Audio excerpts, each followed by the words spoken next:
Hello and welcome to Queen's Brexit. I'm Thomas Darwood. This is Plan 5, a surrogate Prime Minister to deliver Brexit. And this is in the form of a letter which I will post to Theresa May, the Prime Minister, tomorrow, the 3rd of June 2019.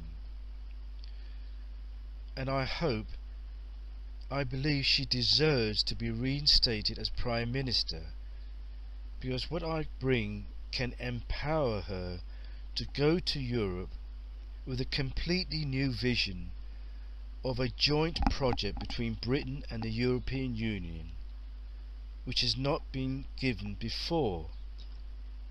And I hope this will lead to Britain acting as a universal broker in the interest not only of the United Kingdom but also of the European Union. So here I am proposing a joint project after Brexit. So you see, my cunning plan is to leave Europe and then promote the values of Europe so that we both have mutual interest. You see? Now, dear Prime Minister, the trauma over Brexit has the potential constitutionally to impose a decision upon the Queen to appoint a figure as Prime Minister. I truly hope the circumstance will not prevail to impose upon a sovereign whose remarkable reign has avoided all decisions of a political nature. Though if this would be the case, it is no shame on her sovereignty. It would only be her constitutional duty so to do, but it is a shame on her loyal subjects not to have ensured such a scenario is resolutely avoided. Your ministers will, I am certain, know of the stage in my life when I feel it is my duty to offer what I believe will support the trauma over Brexit. It is simply to convey the nuances in my life which leads me directly to yourself, to the Queen and to Parliament itself, that I have a range of USPs to promote myself as worthy to be appointed as a surrogate Prime Minister in the context of a true 21st century Joseph 77, as spokesman to a Trinitarian identity, to empower you to deliver Brexit.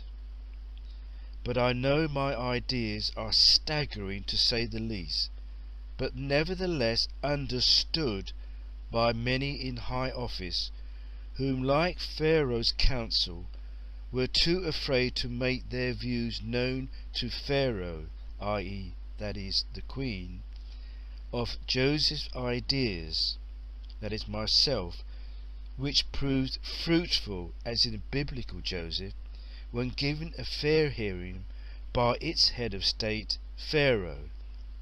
But to us, to Brexit, a fair hearing must be given firstly by the Queen herself, and passed on to yourself to pass on to Parliament.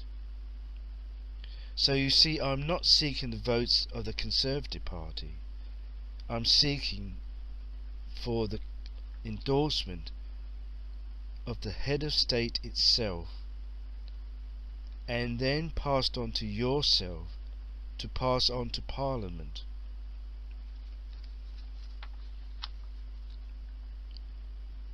Because I believe a leader should come from the people to represent the people, and not just to represent the Conservative Party.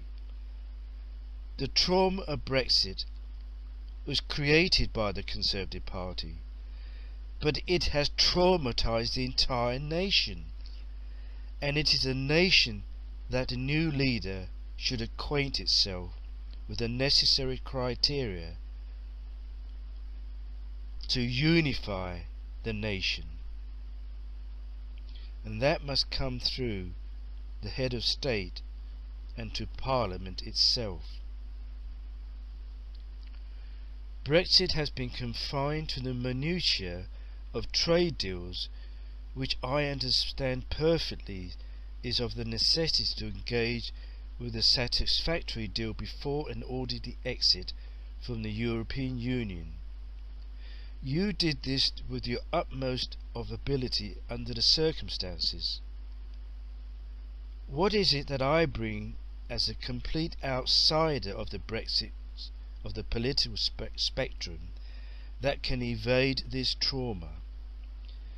It is the framework which could have been engaged at the start of Brexit, even before the referendum was announced to the British voters, to give them a bigger picture of Britain's future place in the world, which I believe is underwritten firstly by engaging with Britain's historic legacy in the world of the British Empire, which itself is underwritten theologically, which the Church has failed to present to the British people.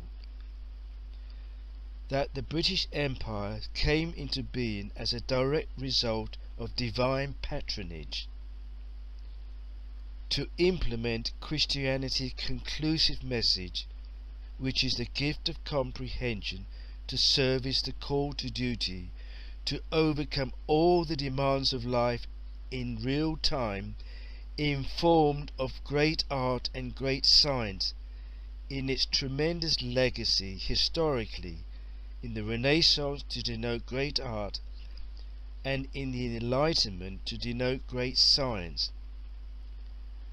The legacy of the European Union, by the way. This picture is rightly directed at what legacy did the British people achieve when they went into the world to make a mark for themselves. The answer surely is simply the British Empire. It is this which has set the benchmark of a nation's aspiration. But this era has a bad press, and few wish that era could relate to modern Britain. But such a view has jettisoned the baby with the bathwater, and held only a view coded by the shame of slavery and other distasteful aspects of that era imposed upon the British people themselves. My approach to this immense era was purely theological, with a perspective which engaged with courage and tenacity can overcome Brexit, because it calls upon a constitutional act to endorse this theological perspective. But I am aware that this direction of travel challenges the institution of the monarchy at its highest level, its needs for devolution from a hereditary nature to one either appointed through the honour system or elected within the framework of Parliament itself. This precedent was set many years ago when people supported the devolution of the House of Lords from a hereditary peerage to an elected or appointed office. But alas, having taken the nation's supreme collective institution, they overlooked the nation's singular representation, the monarchy. I am certain it was our collective respect and marvel at the Queen's and royal family's approach in executing their duty which has deferred any thought of change. Yet it is the nation's highest office and the most revered and adored by the British people, because it focuses the monarchy with the grandeur of British history. To change one is to alter the other. But this is the irony of what I bring to the British people regarding Brexit at this time.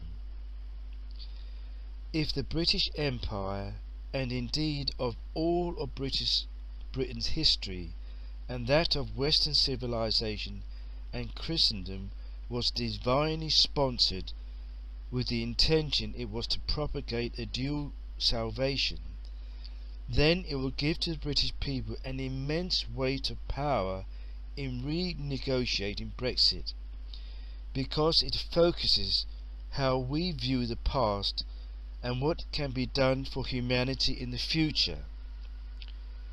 Brexit is not an impasse, it is a fabulous opportunity to reinstate the greatness of Britain's place in the world, alongside the European Union and our friend the United States of America.